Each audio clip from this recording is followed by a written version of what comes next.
Hello, everyone. Welcome back to the channel. It's me, Shad, Polynerdic, back with what's kind of sort of an OrNERDnary vlog. Um, every year, most years, as I read books, I tally them. I put them on the list. I mark the ones that are my favorites. And then this year, I decided to not only share the list of 154 novels and books I've read, but I also wanted to pull out my top 20 or so. I think the list is 22 titles long. I couldn't limit it down to 10 out of 154. I'm just not going to do that. Also, the 22 I'm about to present, just to the side over here, about right here where my hand is. Um, I'm not going to spoil them. I'm going to do my best to not spoil them because a lot of them have twists to them and surprises that I wouldn't want to rob you of. But without further ado, let me pull up the first. Yourself. Um, Let me pull up the first of the slideshow. Fate of the Fallen by Kel Cade. I absolutely love this book as a longtime fan of fantasy. Obviously, you can see what's back there behind me. Um, I've always loved the chosen one trope, although it does get a bit played out. There are quite a few um, stories that lean on that. Wheel of Time, uh, parts of Song of Ice and Fire. Um, no shortage of it, right? Well, this takes that and turns it on its head a little bit, almost literally, because the main character is not the chosen one, he's the chosen one's best friend. And he the chosen one meets a tragic end early on, and the best friend has to take up the mantle, including, as you can see in his hand on the cover, that is his friend's severed head. Um, it's just a great fantasy novel that takes a little bit of what you expect and makes it its own thing, and I absolutely love it for that. My second favorite book of the year is The Angel of Indian Lake by Stephen Graham Jones. I fell in love with his writing last year, about mid year. One of my favorite horror writers of all time now. The dude is on King's level. Stephen King, Stephen Graham Jones. They're both excellent horror writers. This book though is the end of a trilogy. Technically, you could put the whole trilogy together in this spot because they're amazing. But this is the final book.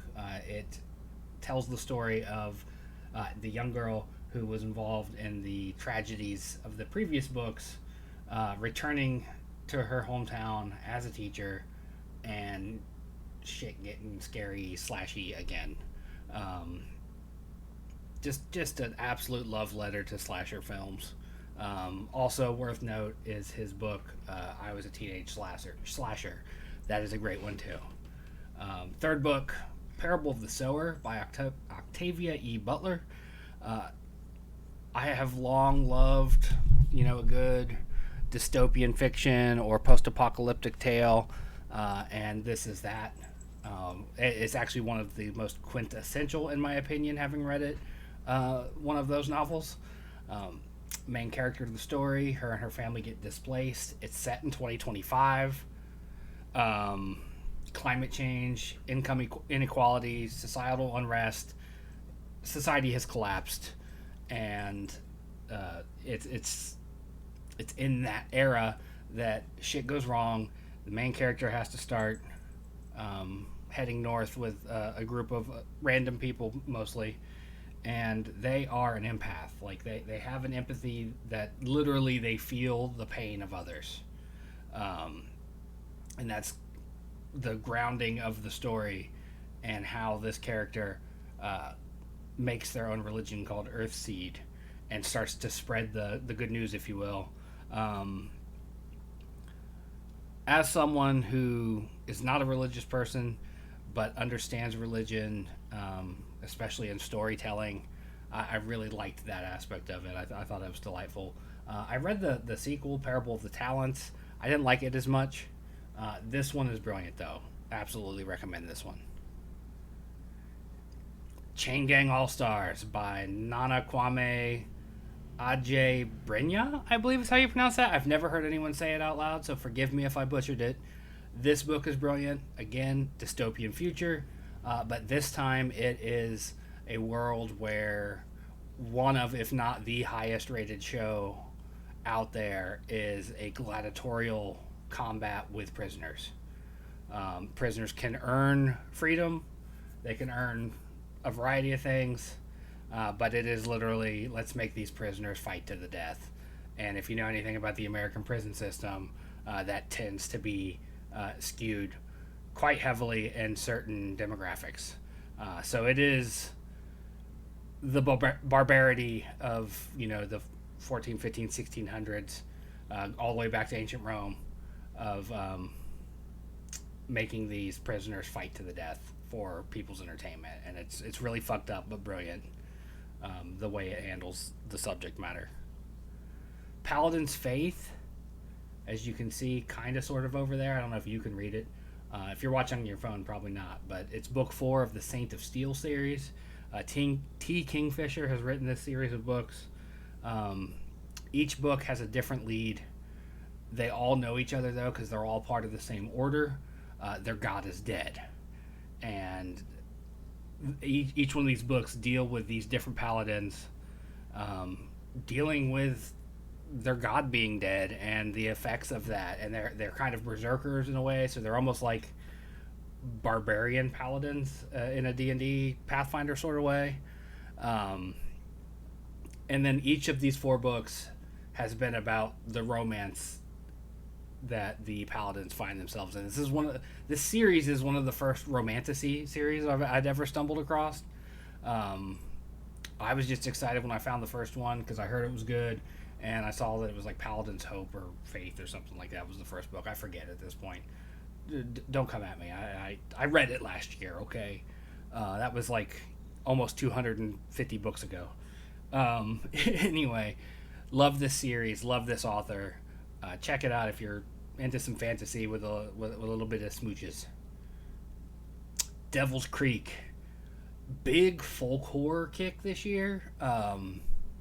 Especially around mid-year, I really got into stuff that was folksy, and Devil's Creek is exactly that. It takes place in a little middle of nowhere rural town in Kentucky. Back in '83, there was a big mass suicide in this cult. The leader of the cult had sired children with a number of the women in town, and the only people that survived this mass suicide event are 6 of the children of the cult leader. And you flash forward to adulthood, and shit gets wild and scary when things come back, and the powers that be that ran the cult from the supernatural side begin doing their thing, and it's just a delightful read. It's hard to talk about without spoiling it.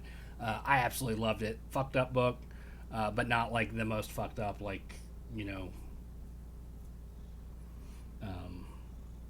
like it's not distasteful. It's just a really good folk horror novel.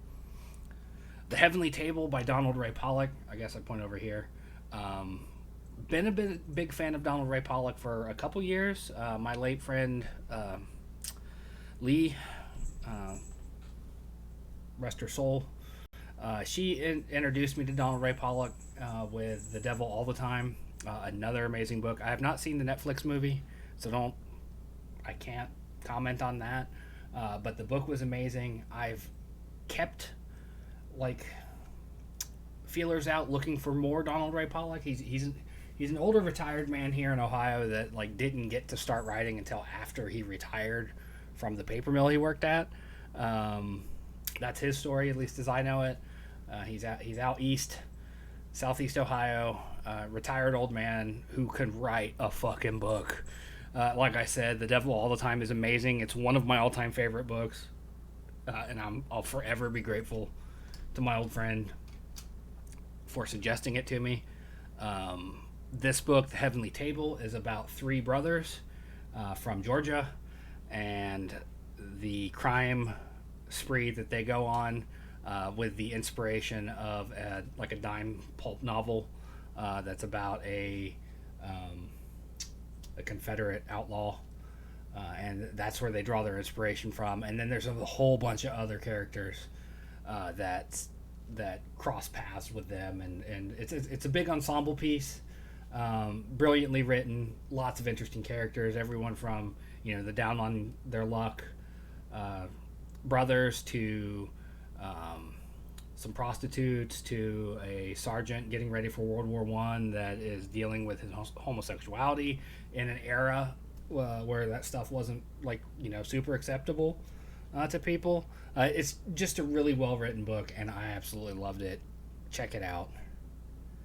This Wretched Valley by Jenny Kiefer. It's another folk horror. This one, as you can see on the tip of that skull's nose, there's a lady hanging there. It's about a rock climber. She's a rock climber influencer. She's got a friend who is a geologist, and he, at the start of the novel, finds what appears to be an untouched, unknown, newly discovered cliff face out in the wilderness, and she is determined to be the first person to ever climb it. And that's her thing, because she's a rock climbing influencer, if that's what you want to call it.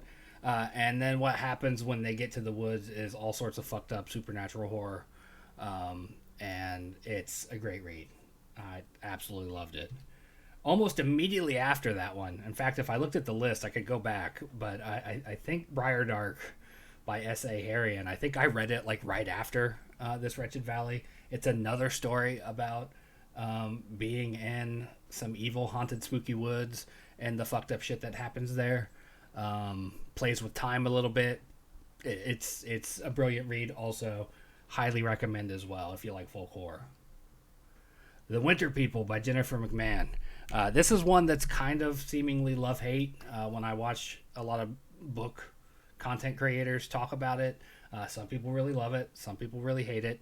It fell flat for some people. Some people complain about it having one of those 300-page walls that you have to get over before it really gets going. I enjoyed it. Now, granted, not to be controversial, but I am mostly an ebook reader or audiobook reader at this point, because I like to listen to novels basically all day long. If I'm not with a live mic in front of me or dealing with things that require my full attention, I am listening to a book. Most of the day at work, when I'm doing the mindless stuff that's mostly just like data entry and whatnot that doesn't require speech, I have a book in my ear. This was a great listen. I enjoyed this book. I like the story, how it interweaves two different disappearances and how it might be related to some shady shit in the town and stuff. I just really liked it. It was one of the books that kind of like led me into the thriller genre real hard this year. Speaking of thrillers, Kate Alice Marshall, What Lies in the Woods. This one just had its teeth in me when I was reading it. I got a little thing here to remind myself of what I wanted to say about it. It's a fantastic story about how like the innocent imagination of children and a vicious attack that occurs to one of them. A serial killer gets convicted, and then it goes into a twisty tale of how lies unravel and eventually the truth comes to light. Just chef's kiss stuff. Absolutely loved it. Wish I could read it again for the first time. It's one of those kind of reads for me. The next book in our journey of 2024 is Bell's Hell's What Doesn't Break. As you can see right there, it's a Critical Role novel. It's the third novel they've put out. If I remember correctly, it is the third. They did Vex and Vax. They did Lucian, Molly Mock, and then they did now Laudna. This is honestly my favorite of the books they've put out so far. They've all been good in my opinion. In fact, I reread the Lucian book this year. This one's fantastic, especially as an audiobook, where Marisha Ray voices Laudna. Grey DeLisle from the animated series voices the voice in Laudna's head, and other assorted characters that are part of the Critical Role franchise that are voiced by various voice actors from the staff are represented, just like the other audiobooks. And Robbie Draymond is the narrator, and he's fantastic. On the list, because I'm a big D&D nerd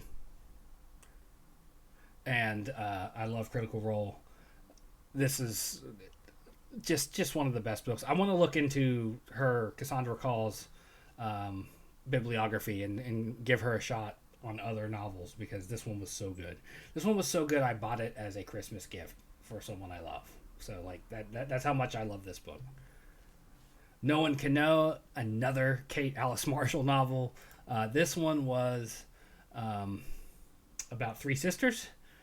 Their parents were murdered when they were younger. One of the three sisters is a suspect at the time.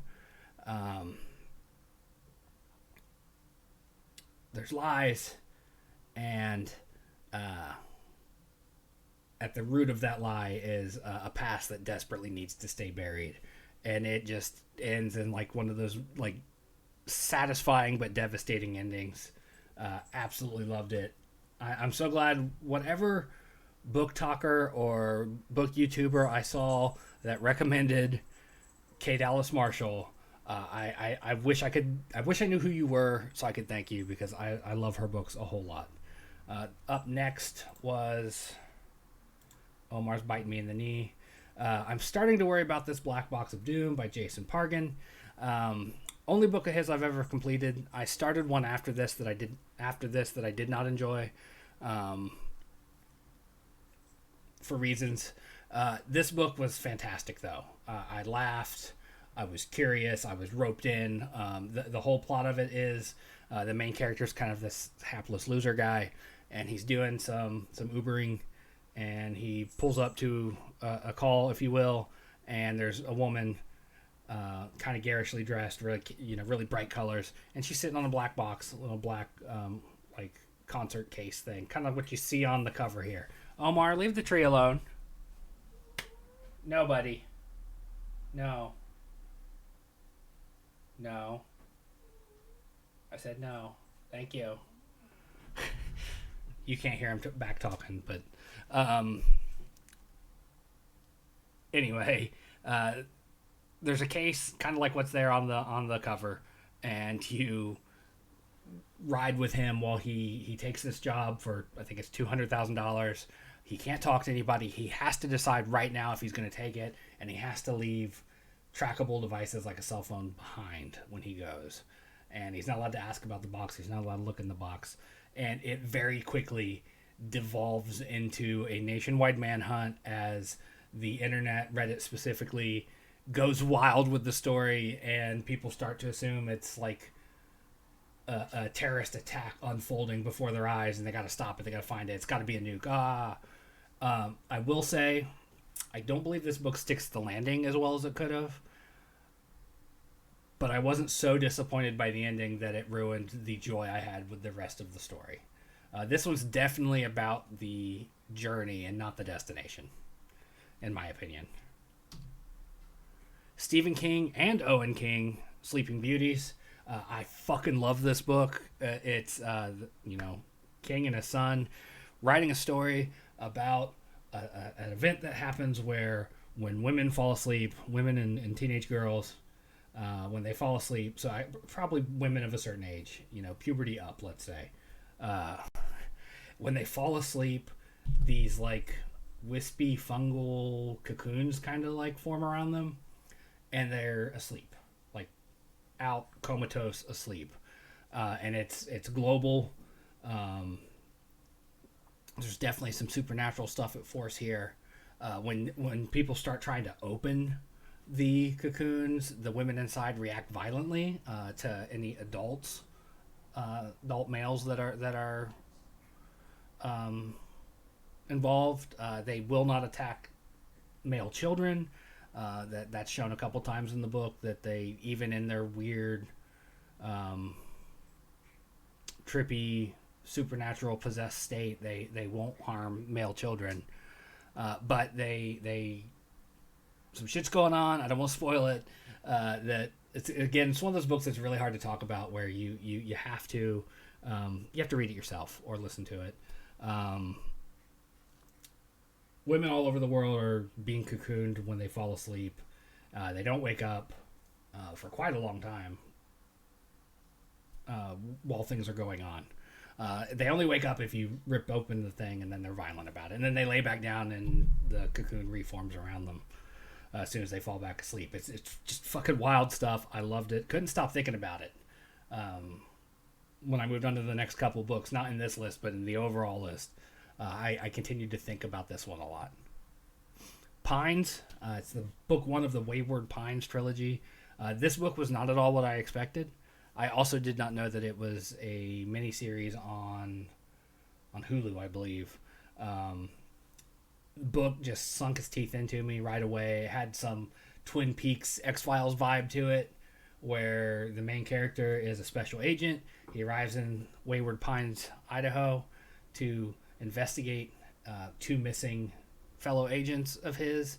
There's a car accident, and when he wakes up, everything's fucked. Like, he's got no ID. He's got no way to contact his superiors or his family. And as time goes on, he realizes Wayward Pines is kind of fucked up. There's a massive electric fence that surrounds the town, with deadly voltage. Nobody ever leaves town, and shit's just weird, and it goes from there. I hope, like me, you don't have experience with the show, because I came into it with really no expectations beyond. I heard it was kind of Twin Peaksy. Definitely enjoyed this one. Enjoyed that one more than the sequel. I haven't read the third book yet. I have it on hold. I guess we'll check back in 365 days and see if I, enjoy the third one once I get around to it. Pathfinder, God's Reign, Leanne Mercier, I guess. Pathfinder novel. It's been a while since Pathfinder has put out novels. They had a whole series of Pathfinder tales that were loosely interconnected. Some of them were sequels to others, but it was just a bunch of different novels telling stories of the world of Golarion. I'm a big Golarion fan. I've only got to run a little bit of Pathfinder. I've never got to play it, but I absolutely love the setting. Like, this whole shelf right here, almost the entirety of that shelf is Pathfinder 2E stuff. So I fucking love Pathfinder. I love the lore, love the world, love this book.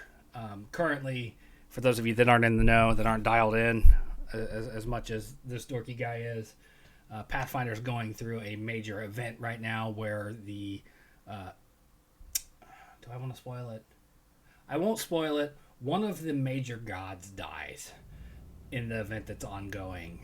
It happens in an adventure towards the end of an adventure, and then it rolls over into this whole concept they've got going on of the War of the Immortals, and divine magic is being infused into random people as the blood and fragments of armor of this god rain down. It's making people super powerful. It's created a couple of new different types of classes to play in game. It's all amazing, and this book is a part of that arc, where a big world-ending beastie, and not the one on the cover, mind you. This fella here, this handsome gentleman here, serves the force that we're talking about, and a team of Pathfinder iconics, which is the Pathfinder iconic heroes. Dungeons and Dragons, Forgotten Realms has Katie Bree and Brunner and Wolfgar and Drizzt. The equivalent of that for Golarion, dealing with this big event, and it was just, I couldn't put it down. I read it in a weekend. It is a relatively thick book. One of the few books I read this year that I read this year. Hold on.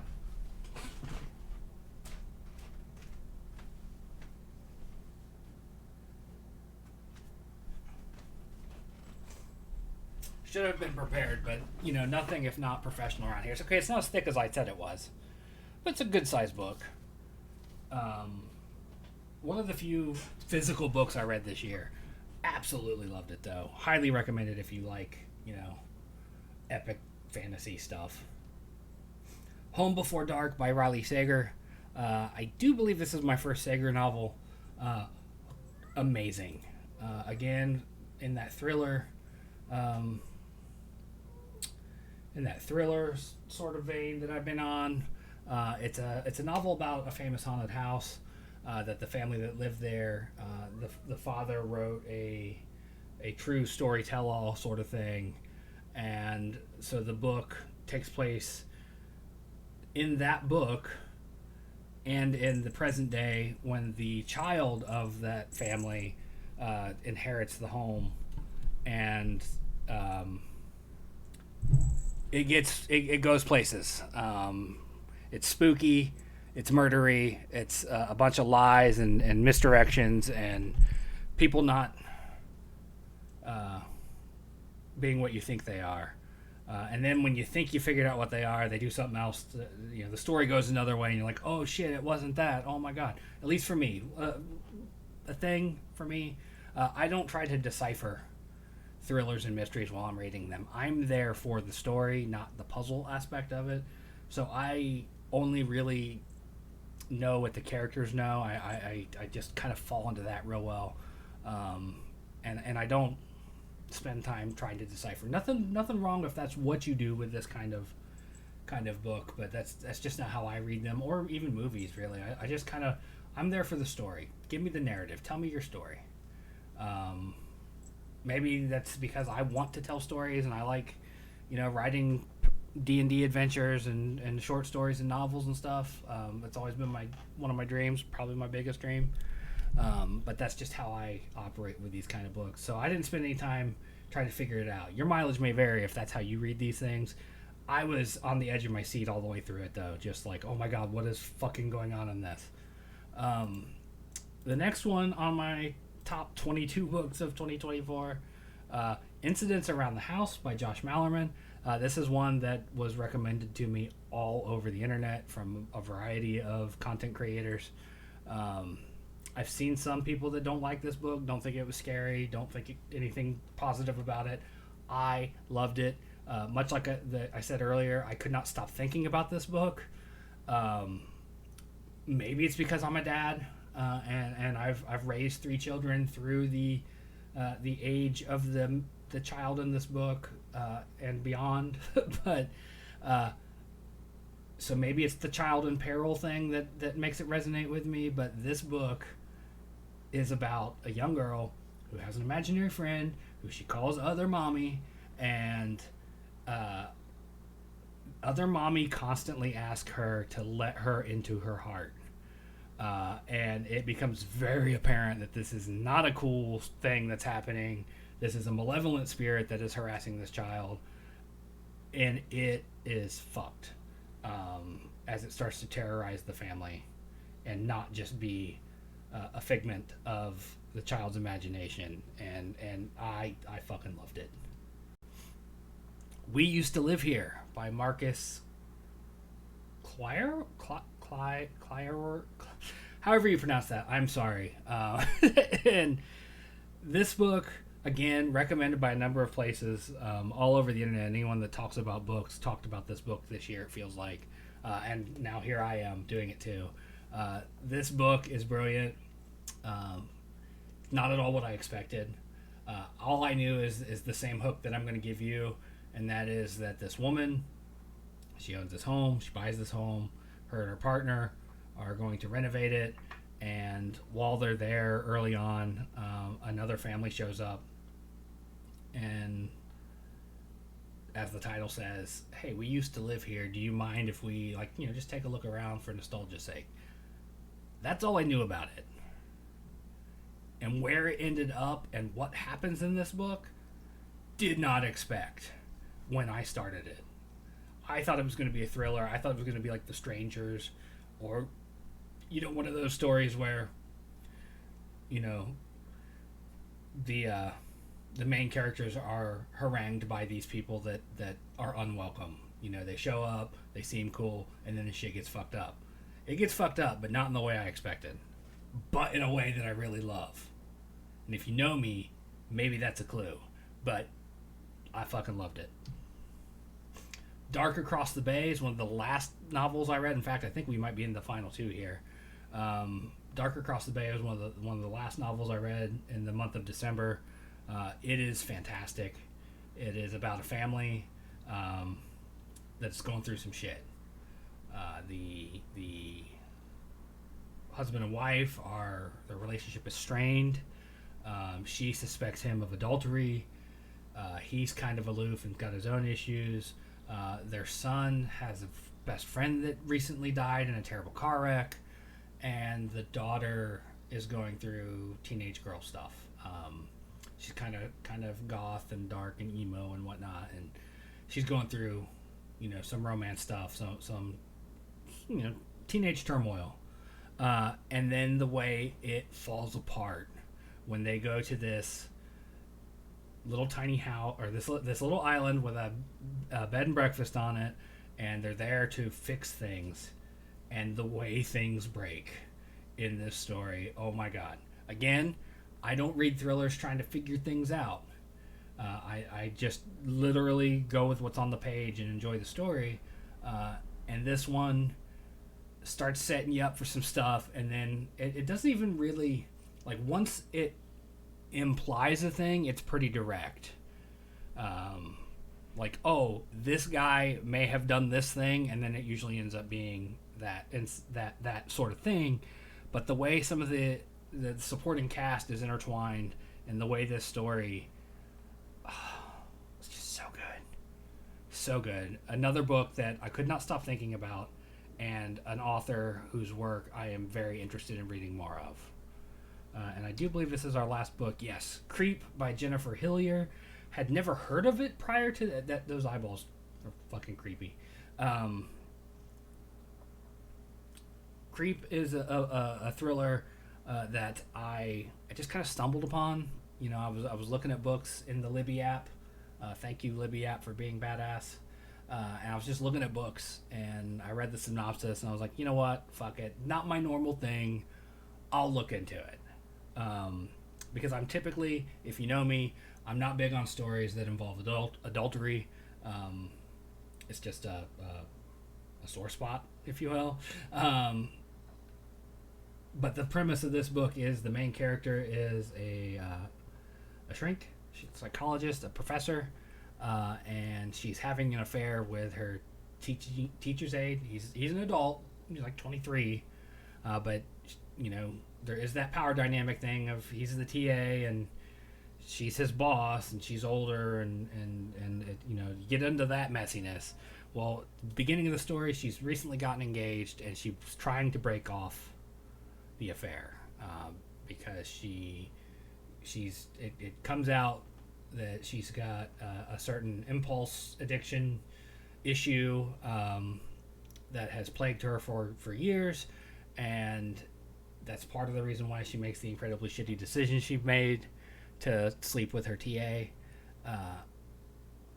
But homeboy, Mr. TA, is not used to being told no, and refuses to let things drop, and starts to threaten her with exposure, teases that he has a video that he's going to share of them together, revenge porn stuff, and just vile, gross stuff. And she's, she can't be like, hey, police, this is what's going on, because she doesn't want to expose herself and lose her job. And it's manipulation and vile and just gross.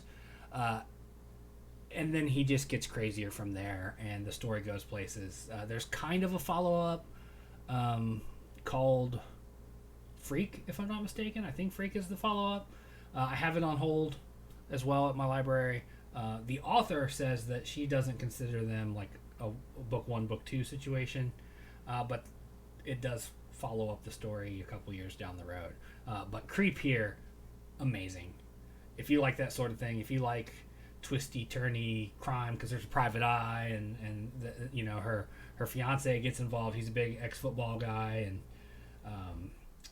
he's kind of, I don't want to call him a simpleton, but he's just a genuine dude, and the hell he goes through in the course of the story, the hell she goes through in the course of the story, the hell the villain puts people through throughout the story, and then the end, the big quote unquote twist at the end that you see coming from a mile away if you pay attention to dialogue at any point in the story, or at a specific point in the story. The ending is telegraphed beautifully because it's kind of just a throw off,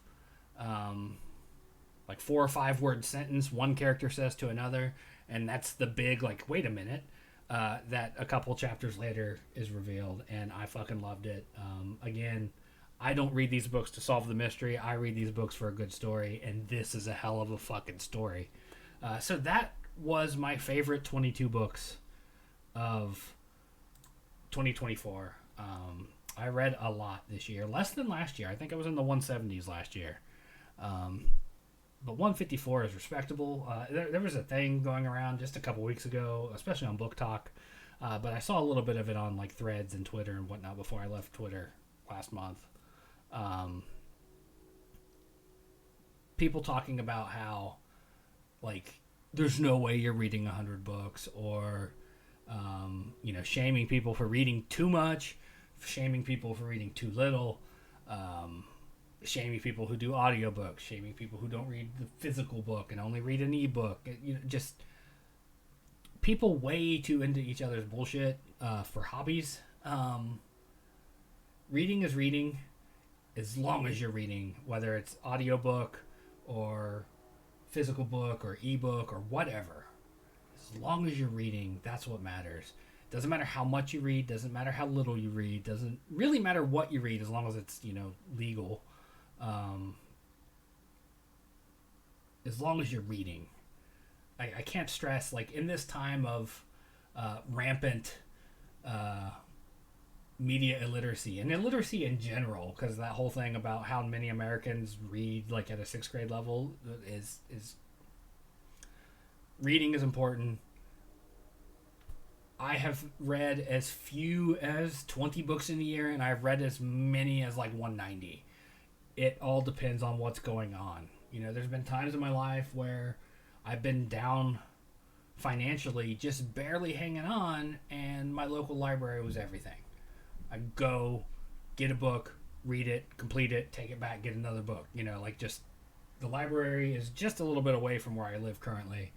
It's definitely within walking distance if need be. And there have been times in my life where, like presently, where I'm busy with a lot of things that allow me to listen to books, and so don't shame people for how much or how little they read.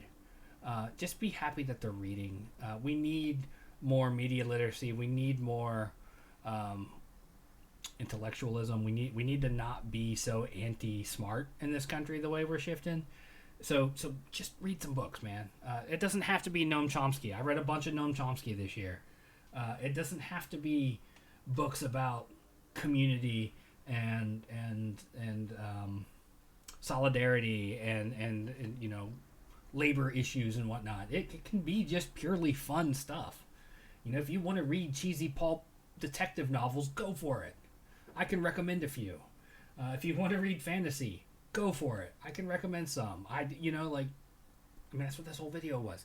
Anyway, I'm going to stop rambling. I'm going to get off my high horse, my soapbox, whatever you want to call it. I hope you enjoyed my breakdown here of the 22 books I loved the most this year, and I look forward to not a lot of things in 2025, but reading more is always high on the list, right? I'll see you next time.